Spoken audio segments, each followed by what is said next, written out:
The Lord be with you.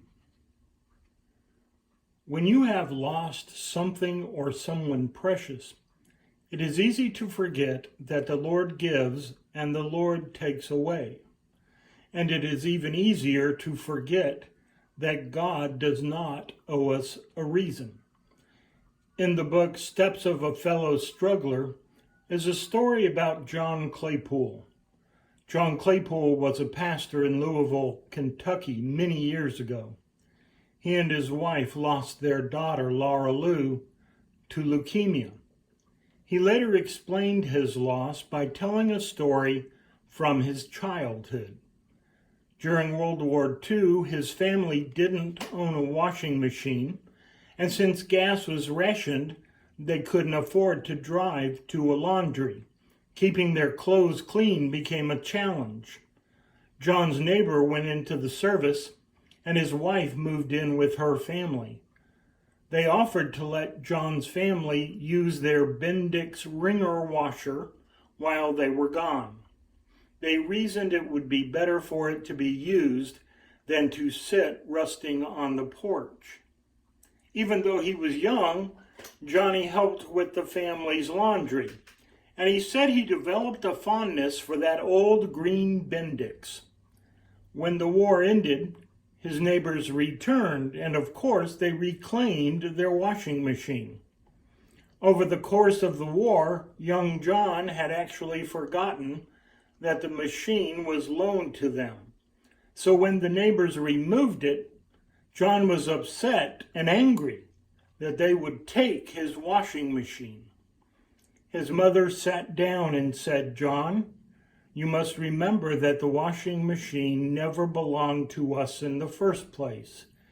That we ever got to use it at all was a gift.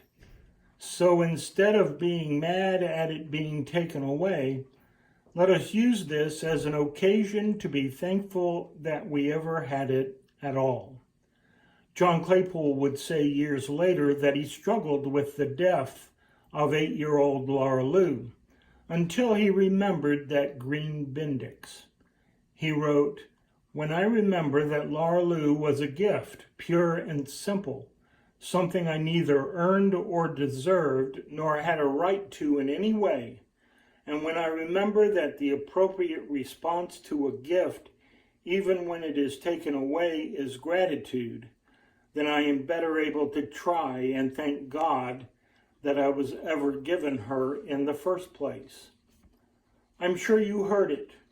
Reverend Claypool did not say, "Then I am better able to thank God." What he did say was, "Then I am better able to try and thank God." We know from the scriptures that that is exactly how Job felt. Job lost all of his family members. Job lost all of his wealth. Job lost his health. Can you imagine how agonizing that must have been? I'll say it again. Anyone who thinks that living the Christian life is easy has never lived the Christian life. Job lost everything he had to lose, except for one thing. Job never lost his faith. Job knew that every good thing in his life had come from God, and that God had the right to take anything, everything away. That's the kind of attitude that will keep you from becoming bitter when you face loss. Even so, even though my head knows all of this to be true, I must admit that Job's story nagged at me, bothered me for decades. Do you remember how the story begins? Satan tells God, "Of course Job has faith in you. You have given him everything a human being could possibly want. But if everything you gave him was taken away, how faithful do you think he would be then?" You can almost hear the sneer on his face, can't you? And God grants Satan permission to test Job. And oh, how he tests Job. And Job passes the test. Here's the problem I have. How could God allow the death of an entire family for a test of faith? And yes, I know at the end, Job is given an entirely new family.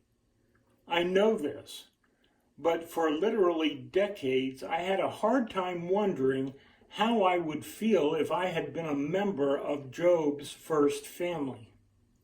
In much the same way, how would I have felt if I had been Isaac, seeing his father with a knife raised above his heart? Another test of faith. I just didn't get it.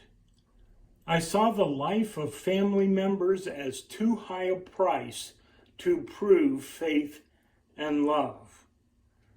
Of course, whatever the reason, God did not break the rules to spare his own child. He paid the price to prove faith and love. Sometimes we forget that God knows what that feels like to lose a child.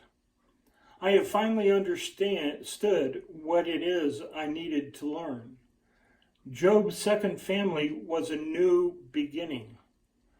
The message for me is a hard one to hear, but also vital for us all, I think. Grieve what is missed, but keep living.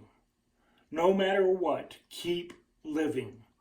Before, during, and after, God will provide. Someday when I need to hear these words, I hope you'll be there for me, because living the Christian faith demands so much of us. If you find yourself in these words, God bless you. Amen.